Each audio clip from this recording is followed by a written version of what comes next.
everybody? Well, I am here this morning at Walmart, and what I plan to do today is get a pool. It looks like they're only $10, if you see right over there. They have all of the pools, and I'm going to get one that's only $10, and what I'm going to do is I'm going to put all of my corn inside of one of those pools. So then that way I'll have a nice corn crop inside of the pool. So, anyways, that's what I'm going to do, and then I have to get a birthday present for one of Faith's friends because she has a birthday party to go to at 1 o'clock today. And then after that, then I'll probably end up keeping this video short today because I got my pictures back from MPix and I want to do a product review on those. So anyway, so that's my plans for today. So this video will probably be really short today, just so that you guys know. I'm going to try to keep it under 10 minutes. So anyways, that's what I plan on doing today. I think I've decided what I'm going to do is I'm going to go ahead and go with a $15 pool. It's a little bit bigger, just because we like to eat a lot of corn, and so if I don't utilize all of the space in the bigger pool, I could always fill it in with other smaller vegetables. So I think that's what I'm going to end up doing. I'd much rather have something that's a little bit bigger than something that's too small, and then you kind of regret getting the smaller one. So I can never go wrong with a bigger pool. Anyways, so let me go ahead and I'm going to look at these plants here, see what they have, and then I'm going to head inside and go get a birthday present.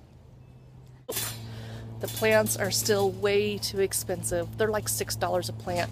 Out of their minds. I am not getting a $6 plant when I can get seeds for $1. Man, the audacity, $6 a plant.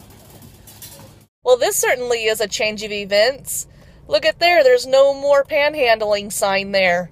The lady's standing there panhandling and there's no sign to tell her that she's not allowed to do it.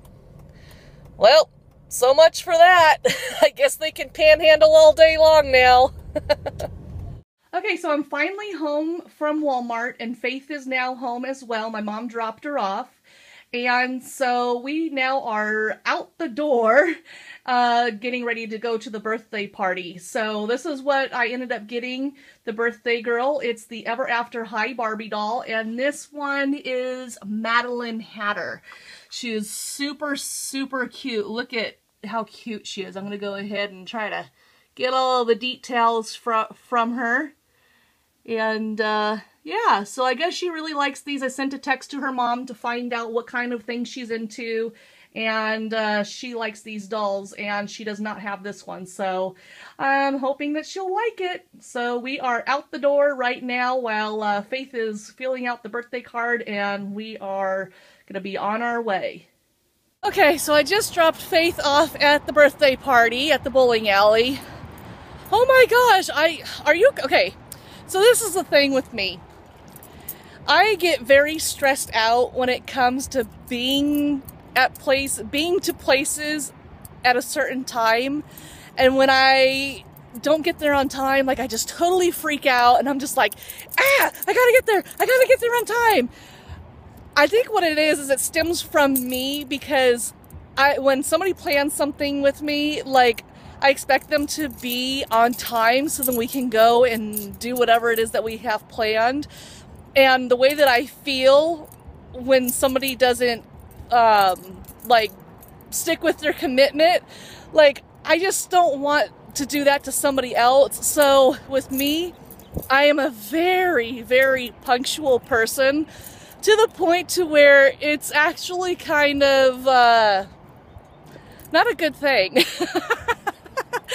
Because Scott, he is such a mellow person, and then when and he's like, oh, we'll just get there whenever we get there, they won't mind, you know, he's like just so easygoing. But with me, I'm like, no, we have to be there. We have to be there at this certain time. They said we have to be there at 1 o'clock. We have to be there at 1 o'clock. You know, and he's like, oh, we'll be there at 1:15 or 1:30, you know. But I don't know, man. I just get so stressed out, and getting this gift at the very last minute, Whew. Man, I'm seriously sweating right now because I was so, like, it's like a form of anxiety is basically what it is. Like, I get so stressed and so anxious because I have like a deadline I have to fulfill, and if I don't get it, I'm gonna burn.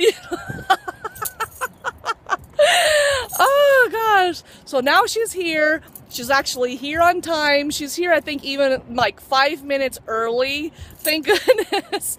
So all of that stress, and I do this to myself all the time.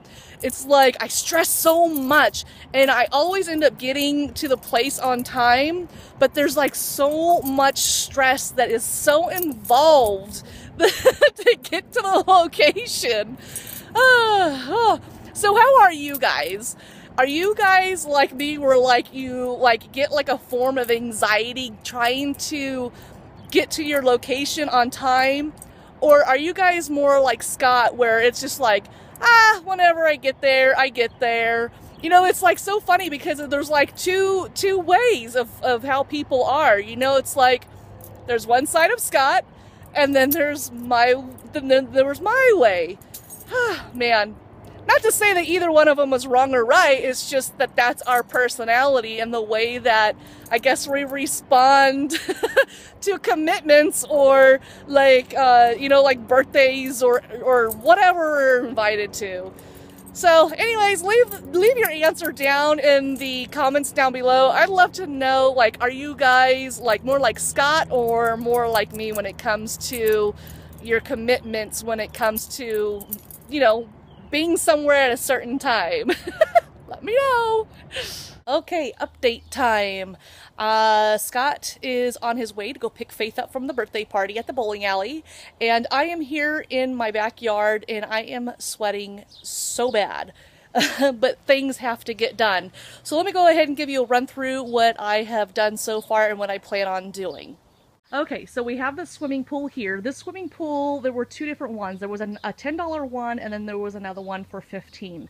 I ended up getting the $15 kiddie pool, and what I'm going to do is I'm going to fill that up with dirt, and then I'm going to put my corn seedlings inside of there. So the corn that I have growing in my greenhouse, that's all going to go in here. Now, I don't think there's enough corn to fit in here, so I will also be planting some corn by seeds just straight into the dirt once I'm done.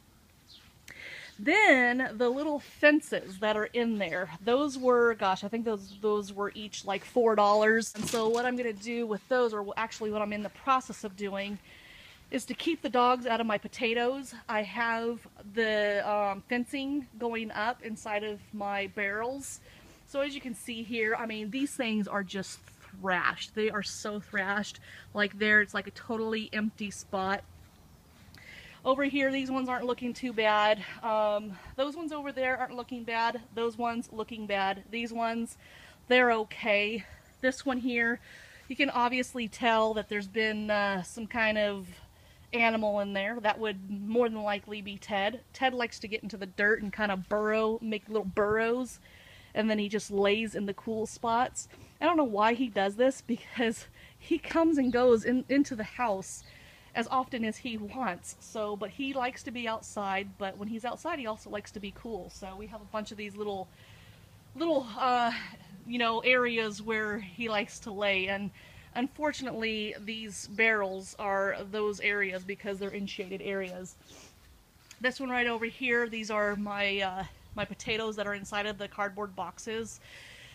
And let me come over here. You can see here where they have kind of like walked through the plants, and so we have some dead, you know, dead potato plants right over here. But this side, I have these tomato cages kind of surrounding this area, so the part where the tomato cages were protecting the plants, they're still okay, but all over here in this area, it's destroyed. Now this, I know that this is Roxy. She has totally split open that cardboard box, and so now all of the dirt is seeping out. But it seems like the plants are doing okay, because I did have some tomato fencing around those plants. So yeah, that's what I'm working with right now. It's just Just a total mess back here. But slowly but surely, I'm getting it done. So right now, I'm just getting the fencing up because that's more important since they're getting into my potatoes. And then once I get all of the potatoes and the fencing done, then I will go ahead and take care of my corn by putting in the dirt. And all of my dirt is right out here in my front yard. This is where we put all of my dirt whenever I use it for gardening. Stick it right here, and then I just take it out from there whenever I need to fill my buckets or whatever up with. So I have that dirt, and then I still have my my soil, my topsoil that I put in and kind of mix in with the dirt. So anyways, that is my quick update, and so let me get to work and continue getting this done and go from there. What are you doing, silly girl? Did you find yourself a stick? Huh? Did you find a stick to chew on? Get your stick. Where's your stick? Get your stick. You have no idea what I'm saying to you, do you? Roxy, you wanna go outside? She loves that. You wanna go outside? Huh? You wanna go outside? You like going outside? I love that little face she gives. Alright guys, so I am finally done. It is a little after 7 o'clock, and I've got to tell you, I am bushed. Someone stick a fork in me, I am done. So I have my swimming pool all filled up, have my fencing around so then the dogs can't get inside. I have my corn from the greenhouse planted in the dirt. I have it watered already, so I've watered all of my plants. So I have this, and then I have over here in the very, very far hand over here, that needs to be redone. So I'll be getting to that at some point in the next week or two. And then I have all of these, so I'm just going to go ahead and scroll really quick. I need to fill this barrel up with something that's now empty. And then I have all of these. This one right here, this one needs to be filled up with something else. And then more. Over here, I have 2 tubs that need to be filled. So there's still a lot that I still need to plant, but it's coming along. This here, the broken box that Roxy got into, but I have my fencing so the dogs won't be able to get into it anymore. Thank goodness. I think the fencing is looking great. Little side note. My bell pepper is starting to turn yellow, so it's almost done. Okay, coming back over here now, we have all of the succulents that are double fenced because the fence closest to the pomegranate tree did not keep them out, so I put the succulents out from the fence and they were just jumping over the succulents and kind of ruining them, so I had to put the second fence up to keep them off the succulents. Because I don't want them back in here because they like to dig, and then I don't want the roots getting all messed up from the tree. So anyways, and then everything that was right over there next to the potato plants, I've moved all of those buckets all along here, and then I fenced all along the bottom. So you have the jalapenos, and then I have some right back here. I have some radishes. Those are done and need to be pulled. Then I have a cucumber. There's my first cucumber, and the thing is huge. But just a quick little scroll, the 3 pumpkin buckets that I had over by the back fence, I've relocated them as well. Strawberries, tomatoes, more, let's see, more tomatoes, Swiss chard, chives, basil. And then these things were looking really bad over by those potatoes in a box. And so I think that they were getting too much sun, so I went ahead and moved them over here out of the sun so it's not getting so much. So hopefully they'll kind of, instead of looking so sad, they'll come back to life. Please come back to life. With the heat and the wind, these things really seriously just took a serious toll. So I'm hoping that now that it's up against the fence and maybe not so much in the wind, in the sun, that maybe they'll do a little bit better over here. So we'll see. But the tomatoes are looking really great over here on the bush though. So all in all, they're doing good considering, but the greens are looking pretty shady. Then I have some purple onions in there in that bucket, and then the garlic, that's garlic right there. The garlic greens actually died off, and it looks like they're starting to come back again, so pretty excited about that. And then I have some more succulents over there on my picnic table that I kind of abandoned because they don't need a whole lot of water. And then here's the greenhouse. So all of the corn is gone. I still need to find a home for the squash because they're growing crazy in there. The Swiss chard, white rib is going pretty good in there. And then remember, I planted the onions not too long ago, and they're doing pretty good too. So see how much growth there is on those. Almost as long as my hand. So doing pretty good. I cannot complain. So that is my day. I am done. I'm not doing any more, and now I need to figure out something for dinner. And tonight I think we're just gonna go out and get something fast food, although I don't like doing that, but seriously, I'm so tired I can't even think straight. I think I'm dehydrated because I have a headache from I was trying to drink as much water as I could, but I don't think I drank enough water, and I look absolutely horrible. Oh my gosh, you guys. This is my garden look. So anyways, thank you guys so much for watching this video all the way to the end. There's bugs out here. But I will not be videoing anymore tonight because, like I said, I am so tired, and hope you guys understand. If there's anything that like I really want to share with you guys, then I will do that. But for the time being, I'm done. I just want to sit down, probably in front of the TV or something, just hang out with the family since I've kind of been out here all day long. And so anyway, so thank you guys so much for watching. I hope that you enjoyed my garden experience today, and I will talk to you guys later. So I love you, my family. I love you, Faith. And until next time, thank you so much, subscribers, for being here. Bye, guys.